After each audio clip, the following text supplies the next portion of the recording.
Kozhikode railway സ്റ്റേഷനിലെ രണ്ടാം പ്ലാറ്റ്ഫോമിലേക്ക് clock tower തകർന്നു വീണു. 100 വർഷത്തിലധികം പഴക്കമുള്ള കെട്ടിടമാണ് തകർന്നത്. അപകടാവസ്ഥയിലാണെന്ന് പലതവണ റിപ്പോർട്ട് ചെയ്ത കെട്ടിടത്തിലേക്ക് പ്രവേശനം വിലക്കിയതിനാൽ വലിയ ദുരന്തം ഒഴിവായി.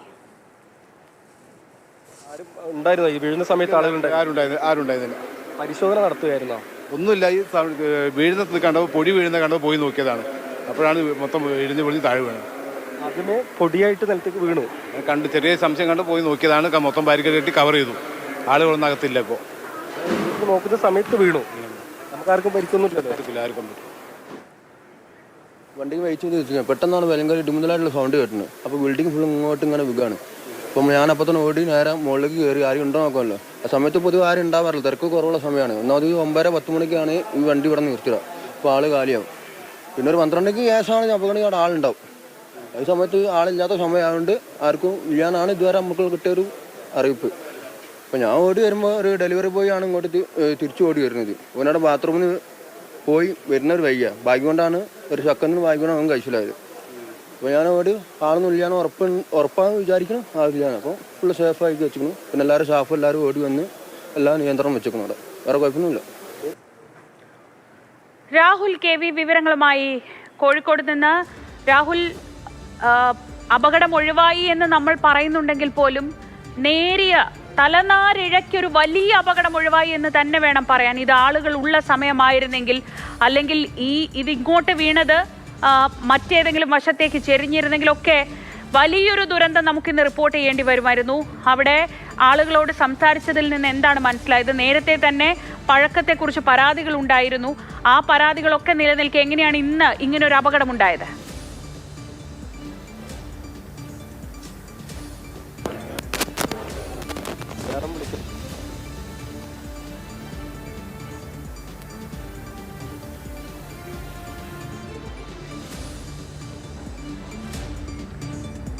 കോഴിക്കോട് റെയിൽവേ സ്റ്റേഷനിൽ രണ്ടാമത്തെ പ്ലാറ്റ്ഫോമിലേക്കാണ് 1 നൂറ്റാണ്ട് പഴക്കമുള്ള ക്ലോക്ക് ടവർ ഇടിഞ്ഞു വീണത്. ഈ കെട്ടിടത്തിന്റെ പഴക്കം പ്രശ്നങ്ങൾ ഉണ്ടാക്കിയേക്കാമെന്ന് നേരത്തെ തന്നെ ആശങ്കയുണ്ടായിരുന്നു. പലതരത്തിൽ പരാതികളും പോയിട്ടുണ്ട്. പക്ഷേ അപ്പോഴും ആ കെട്ടിടം അവിടെ തന്നെ ഉണ്ടായിരുന്നു. ഇന്ന് രാവിലെ രണ്ടാമത്തെ പ്ലാറ്റ്ഫോമിലേക്ക്, അവിടെ ഉച്ചയ്ക്ക് പുറപ്പെടേണ്ടിയിരുന്ന ഒരു ട്രെയിനാണ് ഉണ്ടായിരുന്നത്. അതുകൊണ്ട് തന്നെ വലിയ അപകടം ഒഴിവായി. രാഹുൽ, ഞാൻ ചോദിച്ചത് വലിയൊരു അപകടം ഒഴിവായി. ഇന്ന് ഇങ്ങനെ ഒരു അപകടം ഉണ്ടാവാൻ, പ്രത്യേകിച്ച് ഈ കനത്ത മഴയൊക്കെ ഉണ്ട്, വേറെ എന്തെങ്കിലും സാഹചര്യം ഉണ്ടായിരുന്നോ? അവിടെ ഉള്ളവരോട് സംസാരിക്കുമ്പോൾ നമുക്ക് എന്താണ് മനസ്സിലാവുന്നത്?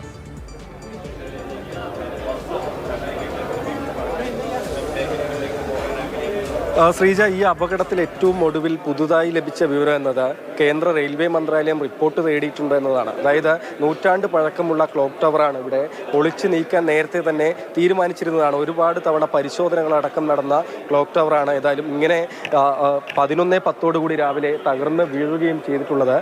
ഈ സ്ഥലത്തേക്ക്, അതായത് ഈ ക്ലോക്ക് ടവറിൻ്റെ തൊട്ട് താഴെയുള്ള ഭാഗത്തേക്ക് മാത്രം ആളുകളെ പ്രവേശിപ്പിക്കുന്നത് വിലക്കിയിരുന്നു എന്നതാണ് എടുത്തു പറയേണ്ടുന്നൊരു കാര്യം. അതായത് ഇങ്ങനെ ബലക്കുറവുണ്ട്, പരിശോധനകളൊക്കെ നടക്കുന്നു, പൊളിച്ചു നീക്കാനുള്ള തീരുമാനമുണ്ട് എന്നതിൻ്റെ അടിസ്ഥാനത്തിൽ ആളുകളെ അങ്ങോട്ടേക്ക് പ്രവേശിപ്പിക്കുന്നത് മാത്രം നിരോധിച്ചിരുന്നു. പക്ഷേ 9:05 തന്നെ ഒരു ട്രെയിൻ ഇവിടെ വന്ന് നിർത്തിയിട്ട് യാത്രക്കാരൊക്കെ പുറത്തേക്ക് പോയതാണ്. 11:10 ഈ ക്ലോക്ക് ടവർ തകർന്ന് വീഴുകയും ചെയ്യുന്നത്. 2:05 കൃത്യമായിട്ട് എന്ന യാത്ര ആരംഭിക്കേണ്ടത്, കണ്ണൂർ ഭാഗത്തേക്ക് യാത്ര ആരംഭിക്കേണ്ടുന്ന പാസഞ്ചർ ട്രെയിൻ കൂടിയാണ്. അങ്ങനെയുള്ള സമയത്താണ് ഈ ഒരു അപകടം സംഭവിക്കുകയും ചെയ്തിട്ടുള്ളത്. ഏതായാലും ട്രെയിൻ ഗതാഗതം പൂർണ്ണമായും തന്നെ താറുമാറായി നിൽക്കുന്ന അവസ്ഥയാണ്. 1:45 കോഴിക്കോട് റെയിൽവേ സ്റ്റേഷനിൽ നിന്ന് ജനശതാബ്ദി എക്സ്പ്രസ് പുറപ്പെടേണ്ടതായിരുന്നു. അതിൻ്റെ യാത്ര ആരംഭിക്കുന്നത് കല്ലായി റെയിൽവേ സ്റ്റേഷനിലേക്ക് മാറ്റിയിട്ടുണ്ട്. 1:50 കല്ലായിൽ നിന്നാണ് ഈ ട്രെയിൻ യാത്ര പുറപ്പെടുക. ഒപ്പം തന്നെ യശ്വന്ത്പൂർ എക്സ്പ്രസ് വെസ്റ്റ് ഹില്ലിലെത്തി അവിടെ യാത്ര അവസാനിപ്പിക്കുകയും വെസ്റ്റ് ഹില്ലിൽ നിന്ന് യാത്ര ആരംഭിക്കുകയുമാണ് ചെയ്യുക. കൊച്ചുവേളി ഭാവ്നഗർ എക്സ്പ്രസ് ഇന്ന് വൈകിട്ട് തിരുവനന്തപുരത്ത് നിന്ന് പുറപ്പെടേണ്ടതാണ്.